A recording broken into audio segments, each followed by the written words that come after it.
Hey friends, thanks for joining me, Jim Baroud, to hear a few insights from leaders who represent our innovation ecosystem.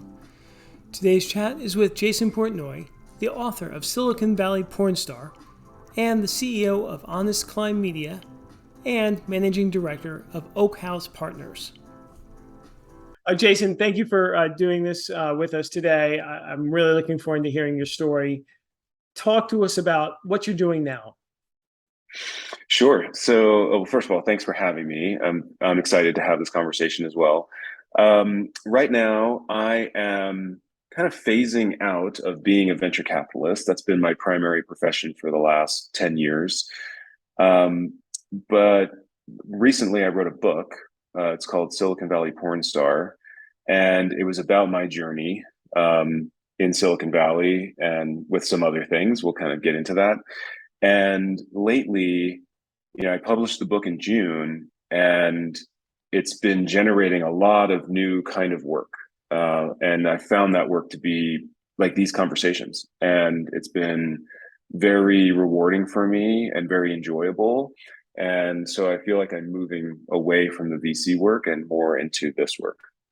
Great. But tell us about your history, your background from when you were in high school, because we lived in a similar area. You were in the town right next to me, so That's right. it's great to have a hometown boy on the show. Go ahead. Yeah. Yeah, so I grew up in Hillsborough, New Jersey. It's a suburb in the central part of New Jersey. Kind of normal kid, played soccer, tried to play soccer, ran track. And then I went off to, I really like to ski. And so when the time came to decide where to go to college, I really wanted to go to Colorado. So I wound up at the University of Colorado in Boulder. I got an undergraduate degree in chemical engineering, a minor in business. And then towards the end of that educational experience, decided I wanted to go to graduate school. And I wound up at Stanford University in Palo Alto, California.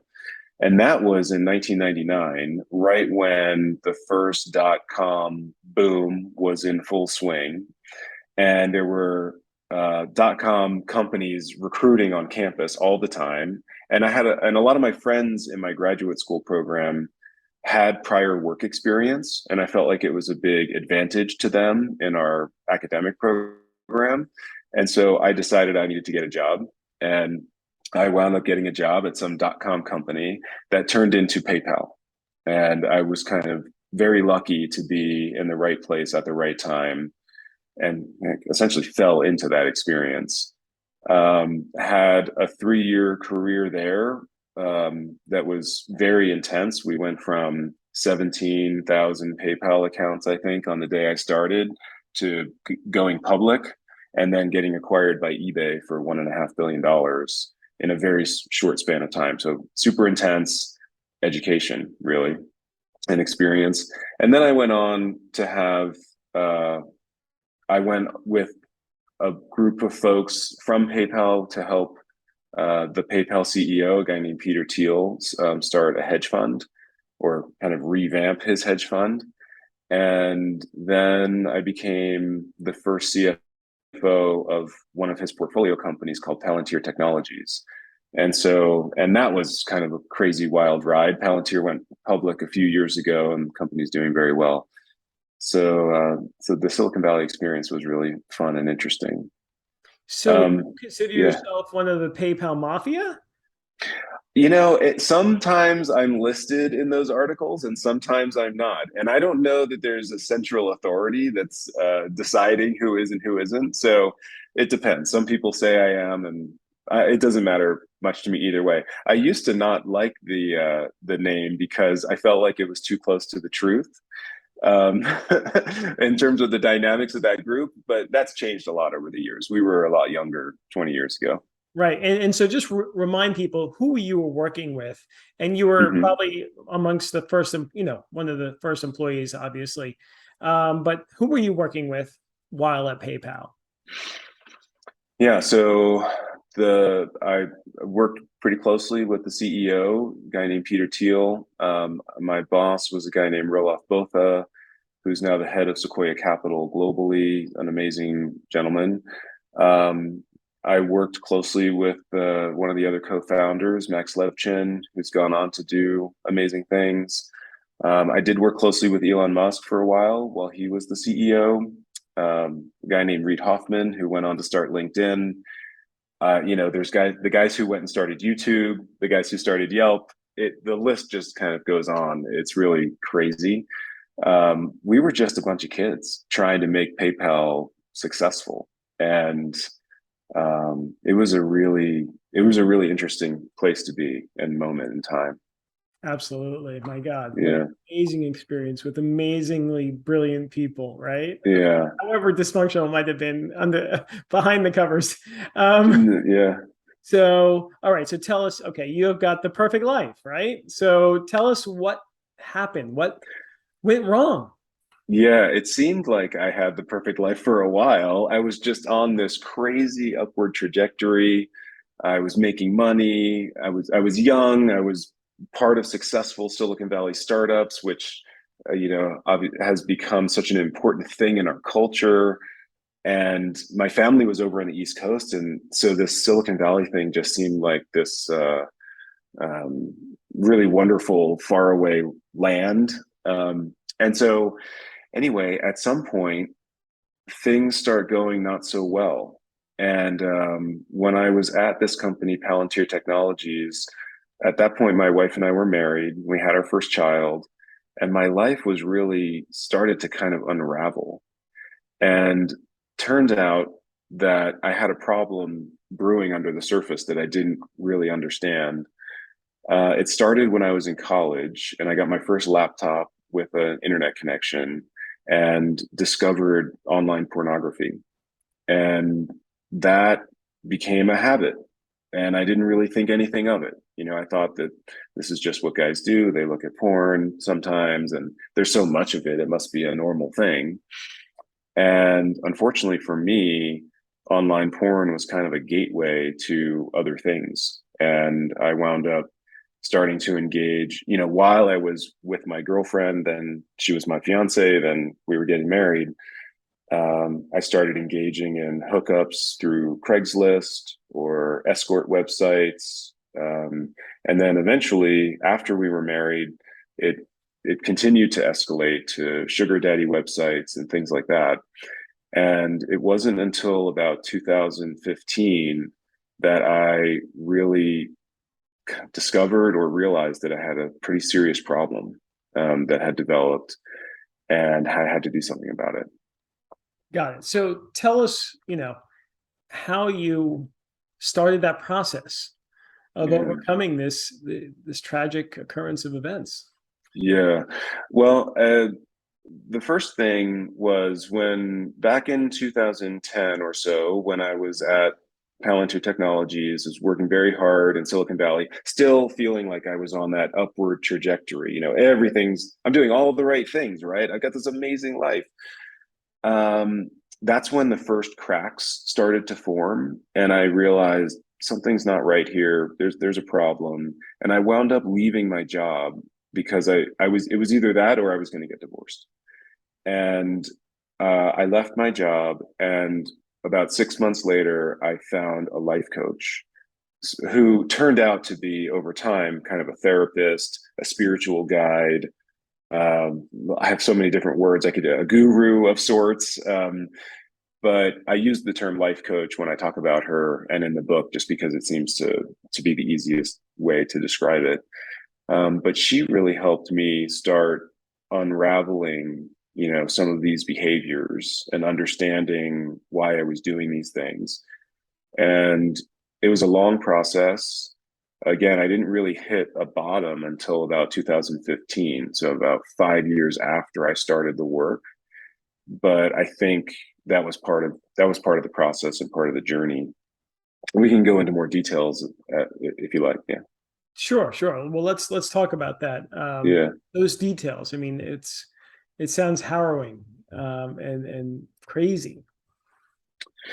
yeah. So I would say probably the best place to talk about the details is when, well, at some point in about 2014, I admitted to her and to my wife that I had an issue with pornography. said, I look at porn. I think it's probably not good for me. I'd like to stop. My wife was very surprised that I was sharing all of this.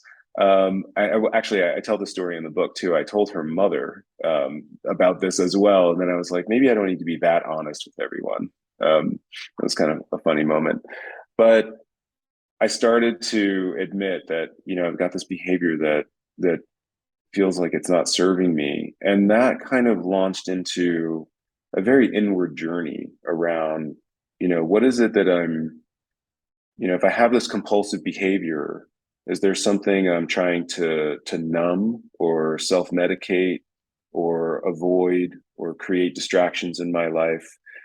And that again started me on this very inward journey to understand what was going on inside of myself.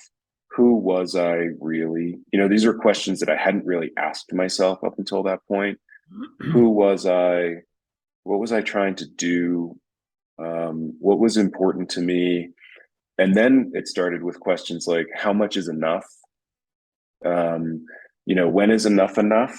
Because I was on this, again, was on this upward trajectory for so long. If you had asked me, when is enough enough, I would have said never. Like I should just keep going. I should just keep making more money, having bigger titles, fancier cars, bigger homes, whatever.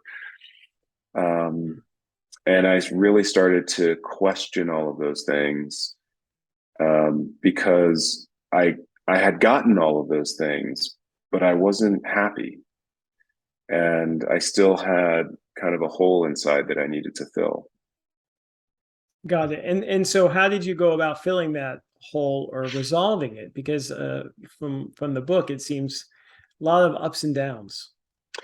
Yeah, a lot of ups and downs. It's very challenging work. A lot of it is really being very honest with yourself. And in my case, having the life coach that I could talk to very honestly, where I could share things that I was so embarrassed to share that I hadn't shared with anyone. And I was keeping all of these secrets inside of me. I had been keeping secrets from my wife for a very long time. There was a lot of shame that had built up around that. There was a lot of guilt. There was fear that if I share these things, we're going to get divorced.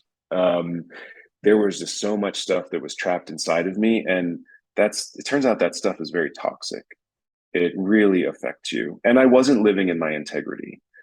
And these things become very toxic. They really affect you, all of your relationships. They definitely affected my performance also in my professional work.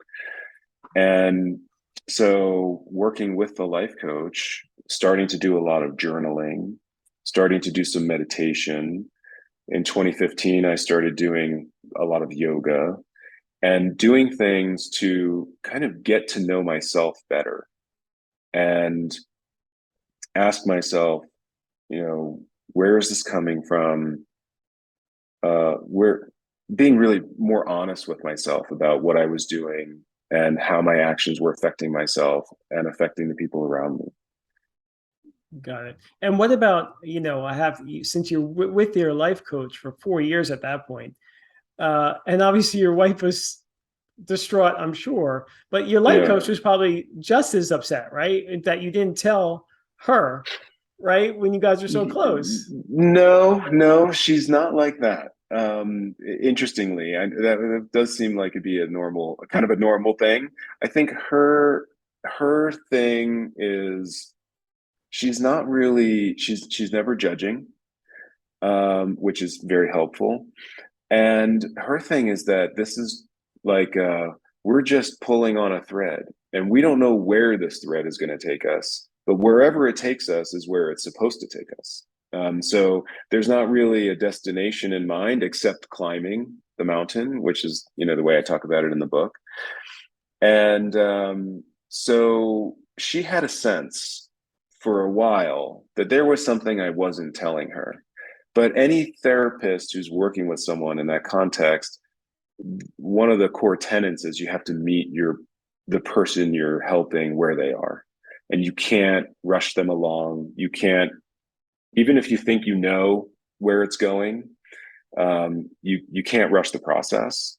And so, yeah, no, I wouldn't say she was upset that I had lied. I think she kind of knew on some level that I wasn't being totally honest. And then when it started to come out, she was like happy. She's like, "Oh, this is great. Now we can really start your healing." And I talk about that moment when that happened in the book. And Well, yeah, talk to us about that a bit more, that moment of healing, and then what happened, or what transpired after it, after you, you know, relieved yourself of that secret. yeah.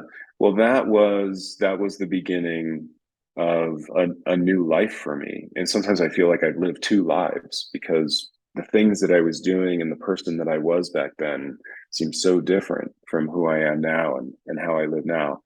But yeah, once I finally revealed that I had all of these secrets, I started going to 12-step meetings for Sexaholics Anonymous. And that was a very powerful program for me. That in combination with the coaching, in combination with yoga and meditation and journaling, all of those things really helped me through this very dark period. I was very scared. I thought my wife was going to divorce me. I thought my career was in jeopardy. Um, and just my whole life was changing. I knew that I couldn't be the person I had been, but I didn't know how to become a new person. And so I was in this pretty dark period for a while, like 3 or 4 months, but it felt like a lot longer. And then as I came out of that, it took a few years. There were a few years of kind of reconstruction, I'd say, with my wife, um, because that had been a very painful experience, and it just took some time for that healing to take place.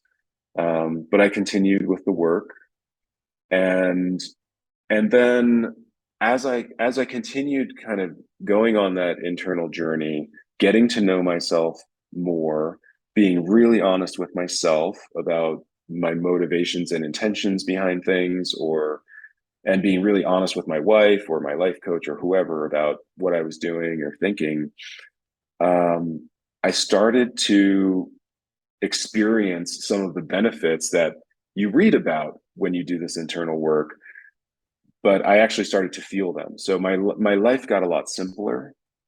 Um, because I was then living in my integrity, I felt a lot more peacefulness, a lot more happiness, a lot more contentment. And I got to a point then, sometime around 2018, 2019, where I felt compelled to start sharing, and in a way, being in service. It's like I have everything I need now because I'm giving that to myself. I'm not looking for that from the outside world anymore. And because I feel so content and full, I want to be in service. I want to share those messages. I mean, there's a lot here that I feel like we're kind of glossing through some of this because it would take hours and hours to talk about all the details. But I feel like that's my purpose now. And that's my mission, is to raise awareness of these things and to try to help. Yeah, no, well, it's a big issue that we don't talk about often, right? Addiction in general. Yes. So I'm happy we're having that discussion now. Yeah. And if you had to go back and do it all over again, would you do anything different? No, no, that's been a really important part of the journey as well, is this sense of acceptance that, all of the things that happened to me or that I did have made me, they happened for a reason, and they made me who I am today. And I say this in the book. I'm proud of the person I am today. I'm not proud of everything I've done in my past, but I'm proud of who I am today. And so no, I wouldn't change it. I learned so many amazing lessons.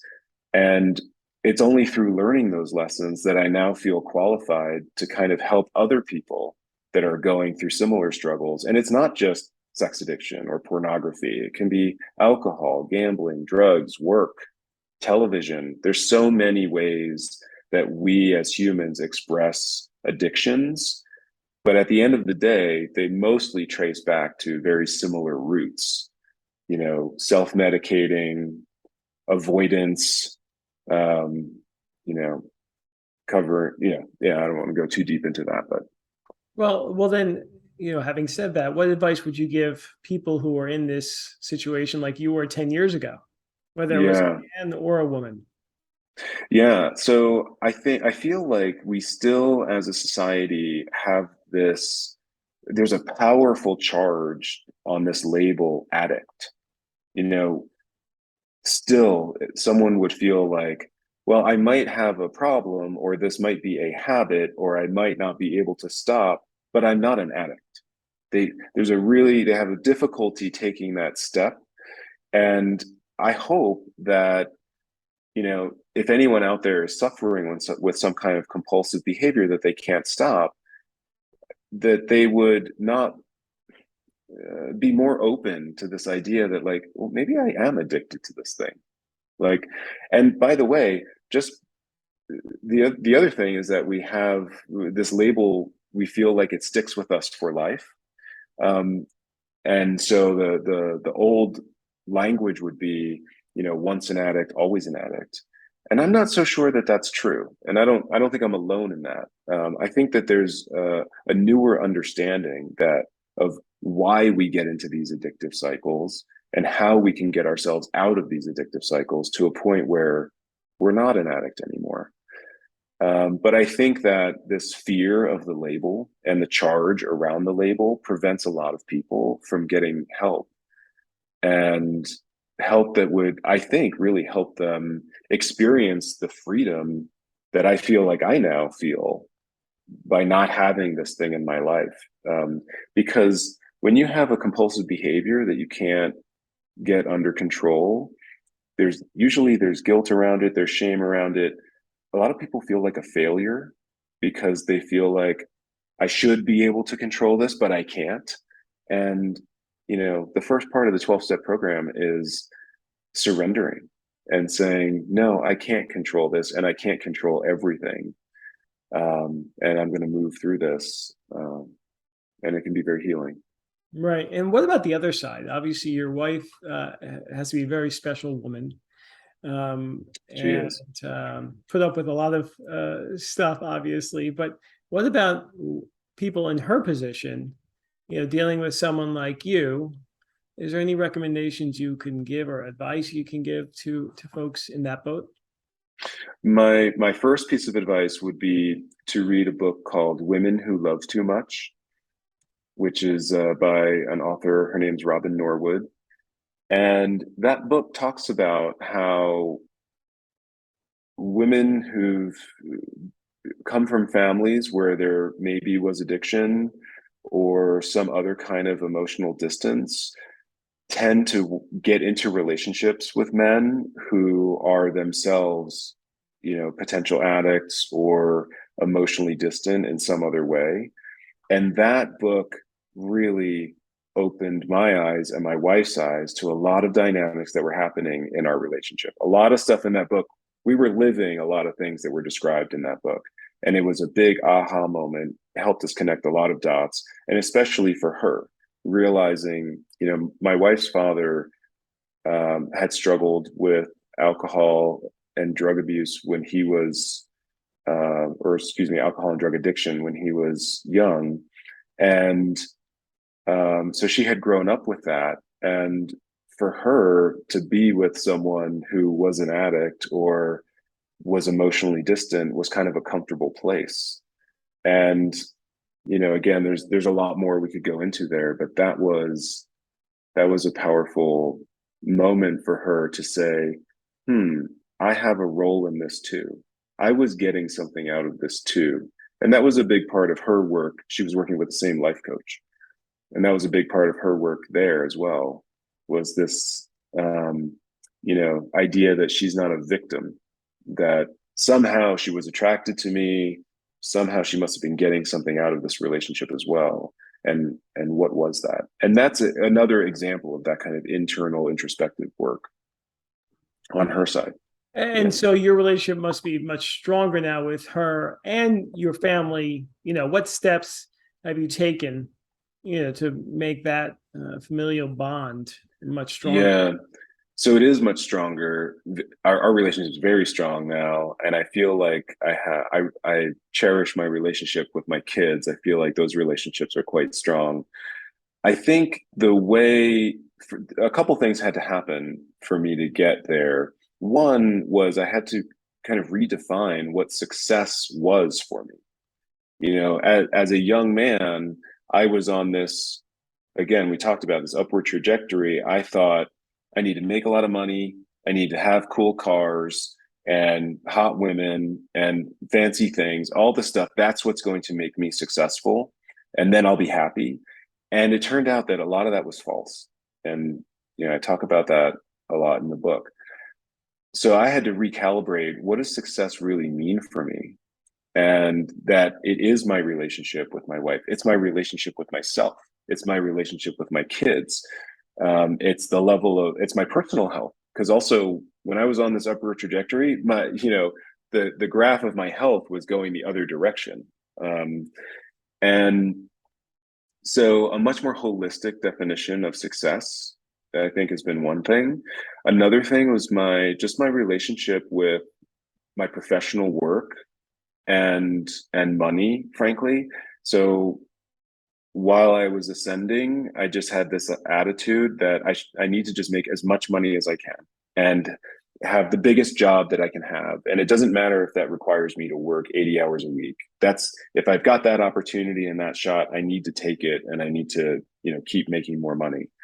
And at some point, as I went through and got a lot more content, um, I turned on its head. And instead of saying I just need to make as much money as I can, it turned into, what's the lifestyle that I want to live, and how much money do I need to support that lifestyle?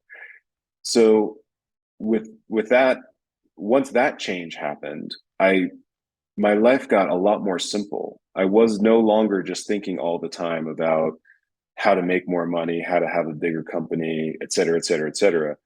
And all of that free time, all of that time and energy that got freed up, I devoted to my relationships, with myself, with my wife, with my kids. And it's been very, very rewarding. I've really enjoyed that. So you've said that if you have enough money, then you can be happy. So a lot of young people these days are focused on what you were, right? Yes. Money, a lot of success above all else. So what advice could you give to young people and even older people about, success and money? Well, I think a lot of us get trapped in this idea that if I only had a little bit more, I'd be happy. And it's fascinating because people at every level of wealth, from people who are all near the poverty line to someone who's a billionaire, they all feel like if I just got to the next level, I'd be happy. And I almost find it comical because there's someone sitting in the town where you're living right now who doesn't have as much money as you and is looking at you in your house and your car and saying, if I had what he has, I'd be happy. But you, and I'm not talking about you specifically, I just mean any of us, are looking at someone else in our town who's got a bigger house or a nicer car or whatever. And we're saying, if I had what they had, I'd be happy. So none of us are going to find happiness in these, what I call these external things: money, cars, homes, any of that. We're not going to find happiness there. There's a level, reaching some level and then finding contentment. Like that would be my strong advice. And um, being more content with what you have as opposed to striving for what you want and what you desire. That has been such a game changer for me. Um, yeah. And so that makes sense. Did each of you realize that at the same time or similar times, you and your spouse? Because sometimes there's this, mismatch, right? One That's spouse, one true. partner wants more and wants to keep up with the Joneses, and we're not aligned. That's a great point. Fortunately for us, we have stayed aligned. So I don't know what to do if you're in one of those situations where one person is content to be where the family is, but the other person is not. That would be tricky. I certainly, it's been very helpful for my wife and I to have this life coach in our lives. It's a little bit unusual that she coaches both of us, but that's also been helpful a lot because we have kind of a similar vocabulary and she knows us both so well. And so if we do have conflicts, she can usually help us resolve that. So I think it's really valuable to have someone in your life that can help you sort through these things, whether it's a life coach or a therapist or whatever you want to call the person, a place where you can talk really openly and honestly and sort through these things, I think is important. Got it. And as you look back, focusing on young people, you went the STEM route, what you studied in college. What do you Yeah. recommend for young people in general as they, let's just say, as they begin college, and Mhm. for folks who were just starting out in their first jobs? So I have a daughter who's very into dance and writing, which are not STEM things. And I have so much appreciation for how valuable the arts are to us as humans, and like emotional expression through either writing or dance or other things like that. And so I don't feel like everyone needs to get a STEM education. I think that people should follow whatever it is that they're very passionate about and what's bringing them a lot of joy.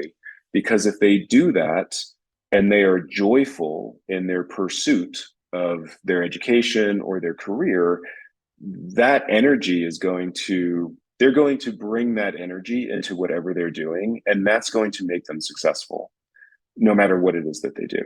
And so, yeah, I think that people should follow their passions, not feel like, oh, I have to be a doctor or a lawyer or an engineer or whatever to so I can make enough money so I can be happy.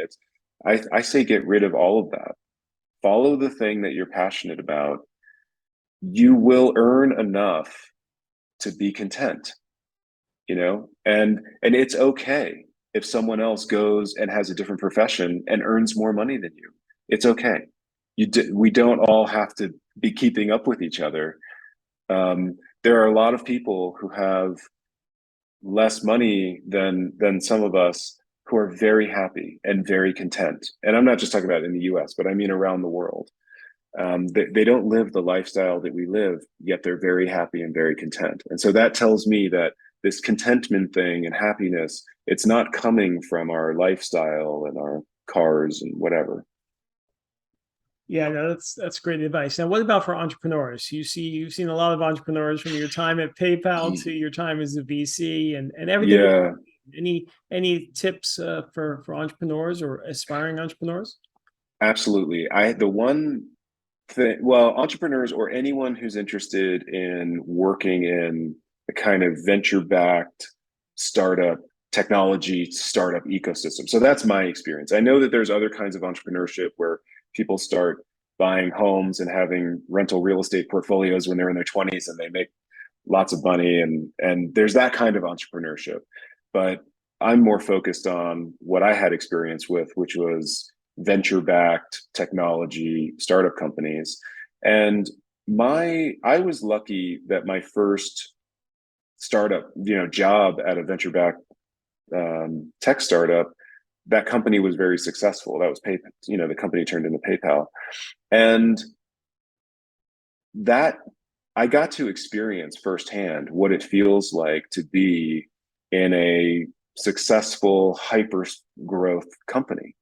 And after that, so then when I had to pick my next job after that, I kind of knew what to look for a little bit. I had a sense for what the people should be thinking and talking about and feeling like.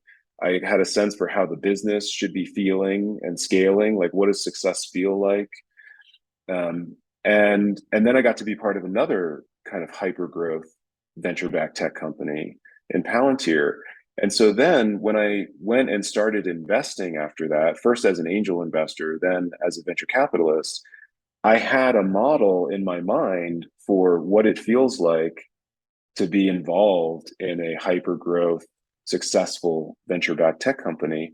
And so that really helped me figure out what to invest in, number one, but also it helped me help the entrepreneurs that I was working with because I could bring all of that experience. So, one of the things I feel like I've seen over the years is a lot of people kind of straight out of college or very, very early in their careers, and they want to be involved in startups. And so they go to a startup or they start their own company, but they don't really have that much experience yet. And if they're going to a very early stage startup, there might not be a lot of people at the company that even have a lot of experience. So they don't really get that mentorship either. So my advice is if you want to be in this world, this venture backed tech world, consider getting a job at a early stage but hyper scaling tech company so that you can feel what it feels like to be on the inside of that. You can learn, you can get some mentorship. And also, if the company's successful, the people who are there are going to go off and do other things. And that starts to build your network in that community of like-minded people who've been through a successful experience. And so question is, well, how do I get myself into a successful startup company? Because you don't know which ones are going to be successful or not. My advice there is look at your top 5 or 10 favorite VCs, the top 5 or 10 most successful VCs.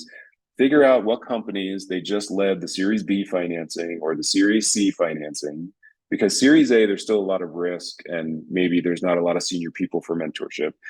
So Series B, Series C, and go to those companies because the top VCs are investing in those companies. And once they do, those companies need to hire like crazy. So it's a perfect match. It's someone with a lot of experience thinks that this thing has a shot, and the company needs to hire. And I think that that's a really, that's my strong advice to kind of go somewhere like that and try to get into a successful company I think and get that experience. Yeah. that is great advice. That is really, really good advice. Well, Jason, this has been a great conversation. So glad we were able to have it. A lot of great insights shared here. But we usually end with a saying or a quote or a poem. So, do you have anything for us? I do. I do. It's actually a quote that I put in the at the start of one of the chapters in my book. It's a quote from Eckhart Tolle. I don't know if you're familiar with him. He's written several books. One's called The Power of Now, and that's what this quote is from. And the quote is, "Be at least as interested in what goes on inside you as what happens outside. If you get the inside right, the outside will fall into place. Primary reality is within, secondary reality is without." And I feel like this really drives home this point that what you're experiencing in the outside world is a reflection of what's happening inside of yourself. And so if there's something in your outside world that you're trying to change, you have to look inside yourself, change it inside yourself first, and then it will resolve in your external universe, as I would say. Thanks for joining us. I hope you enjoyed the show. Please like it, leave a review, and subscribe. See you soon.